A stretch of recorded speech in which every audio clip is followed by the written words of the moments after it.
আমার লাশ নিয়ে যাইবো না, আমি যাইবো না। লাশ তোমার কেন? হিন্দু মানুষ লাশ নিব, মুসলমান আপনারা যদি আমার জোর করে নিতে চাই না, আপনারা আমার লাশ নেবেন, তাও আমি যাইতে চাই না এখান থেকে। তোমার নাম? মার্জিয়া। বাড়ি? রানীগাঁও। বাবা, তোমার বাবার নাম কি? সিরাজ মিয়া। রানীগাঁও কোন গ্রাম? রানীগাঁও বাজারে। বাজারে? উত্তর বাজার। কত নম্বর ওয়ার্ড? 2 নম্বর। 2 নম্বর ওয়ার্ড।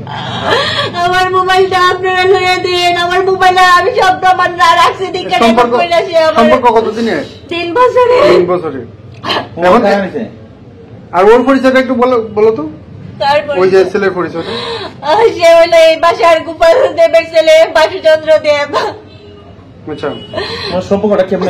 শিল্পালয়ের স্বর্ণের ব্যবসা করে। এখন তুমি কি চাচ্ছ? আমার বাচ্চার দায়িত্ব নেবো, আমার নিবো, কারণ ও তো বলছিল আমার বিয়ে করবো, স্বীকৃতি দিব, এটাই আমি চাই না, আর কিচ্ছু চাই না। আমি 1.5 মাসের অন্তঃসত্ত্বা। কত মাসে? 1.5 মাসের। এখন এই বাসার গোপাল দেব ওনার ছেলে, ও বলছে যে রেখে দাও। ডাক্তার বলছে যে আপনি শারীরিক ভাবে অসুস্থ, আপনি এই বাচ্চা নষ্ট আমি করতে পারতাম না, তাইলে কি তো করতে হইব। আমি কইছে হাজবেন্ডের সিগনেচার লাগবে। তখন তার এসে আমি বলছি যে কিতা করতাম, হয় দেখো তুমি কিতা করতে রাখলে রাখো। আমি আমার শরীরে তো কন্ডিশন ভালো না, আমি ভালো যেতে পারি, হয় তাইলে রাখি দাও। আর 2 সপ্তাহ পরে যখন ডাক্তারও কইছে তুমি ডাক্তার দেখাইবা, বলছে 2 সপ্তাহ পরে যাওয়ার জন্য নিয়ে যাইবো। লন্ডন স্পেসে গত বৃহস্পতিবার রাত্রে বসার পরে বলছে যে আমি আজকে ডাক্তার দেখাইছি না তো কি হয়েছে, নিয়ে যাই মনে, নাইলে রাহাত আছে, ও নিয়ে যাই মনে, সমস্যা নাই, আমি না যাই। ওর ফ্রেন্ডের ছোট ভাই। আচ্ছা, ওইটা বলছে বিয়ে করবে, তারপরে বলছে শুক্র শনি তো কোর্ট বন্ধ থাকে, আবার বুঝিয়ে দিলে যে আমিও বুঝিয়ে বাড়ি। এখন রাত্রে হয়ে গেছে 8টা থেকে 10টা পর্যন্ত বুঝছে এখানে। বসার পরে বলছে যাও বাড়িতে। আমি গেছি, কইছি রবিবার, তাইলে রবিবারে কয়টার সময় কইছে 12টার সময় আইসো তুমি। এর ভিতরে শনিবারে আমার সাথে ঝগড়াঝাটি কইরা বলছে এখন পূজা আমি পারতাম না, আমার কোনোভাবে সম্ভব না, তোমার যা ইচ্ছা তাই করো, আর নাইলে বাসা তুমি বাচ্চা নিয়ে আইসো, তুমি প্রেগনেন্ট যখন আমার বাপি করে তুলবো না। তারপরে আমি এর সাথে যোগাযোগ করার চেষ্টা করছি, সে বলছে বাসাতে আইসো, আমার বাপে গড়ে তুলবো, আর কিছু কইছে না। তারপরে আমি নিরুপায় হইয়া আমার ঘর থেকে আমি 1 সপ্তাহ বাড়ছে দিতে, আমি শারীরিকভাবে অসুস্থ, আমার ফ্যামিলির জানাজানি হইয়া আমার মা বাড়ি ঘর থেকে বের করে দিছে।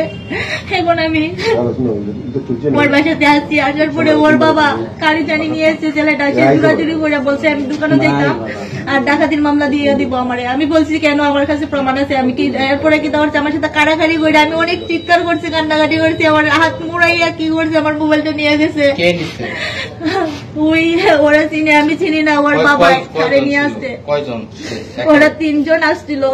তারপর গেট লাগিয়ে দিছে, লাগিয়ে দিয়ে আমার সাথে ওই রুমে একজন পুরুষ আসলা, তারা বলছে পর্দা পালিয়ে দাও, পর্দা পালাইছে। তারপরে গেট লাগিয়ে দিয়ে তোর বাপের লিয়ে কিতা করবো, তোর কিচ্ছু করতে আমি একা আছি, আমার সাথে কেউ আছে না বলে আমি বলছি ভাই দুহাই আল্লাহ, আমি কেউ নিয়ে আইছি না। তারপর মোবাইলটা কয়জনের নিছে আপনার কাছ থেকে? মোবাইলটা ওই ছেলেটা জোরাজুরি করে নিছে, আর ওর বাপ দারো খারত আসলো, আর ওই আরেকজন লোক আসলো।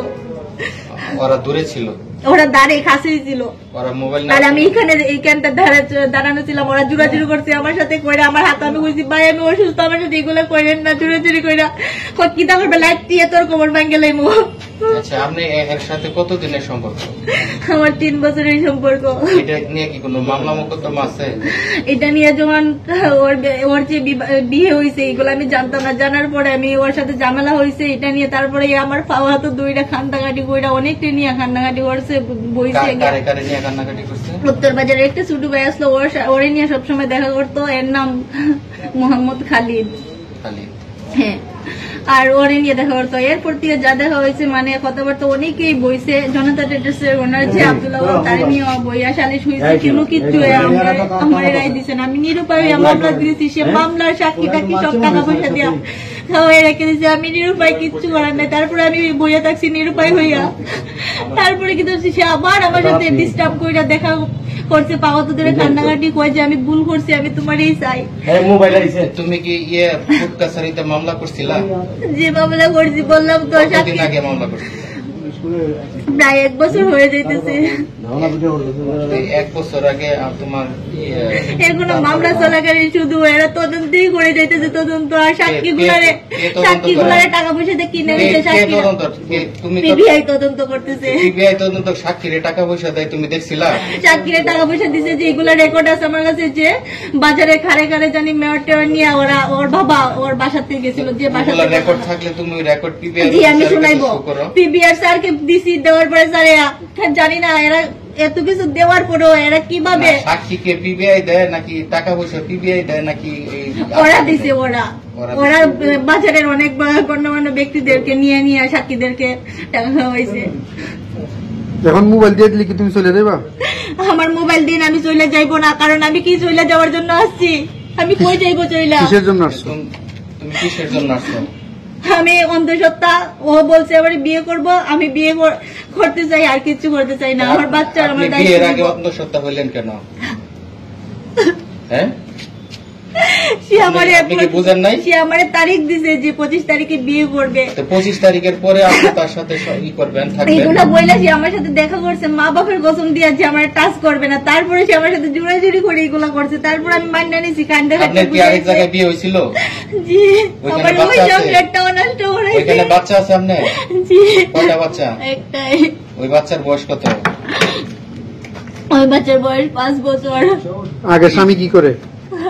বাইরে থাকে। আর আমি বর্তমানে অনার্স ফার্স্ট ইয়ার পড়ি বৃন্দাবন কলেজে। আপনি বাংলাদেশের এই প্রচলিত নিয়মে তো এরকম কোনই নাই যে আপনি ঘরে আইসা বসে থাকবেন আর এইভাবে বিয়ে হবে। ও আমারে বলছে যে বাসাতে আসার জন্য ওর বাবা ঘরে তুলবে। এখন ওর বাবা ওর সাথে যোগাযোগ করেন।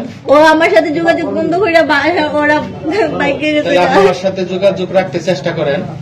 ও আমার সাথে কোনো যোগাযোগ করতেছে না। এই বাড়ির কেউ বলে না, এই বাড়ির কেউ বলছিল যে তুমি এখানে আসো, এই বাড়ির কেউ যায় আপনার সাথে? বাড়ির কেউ বলছে, অবশ্যই বাড়ির ছেলে বলছে।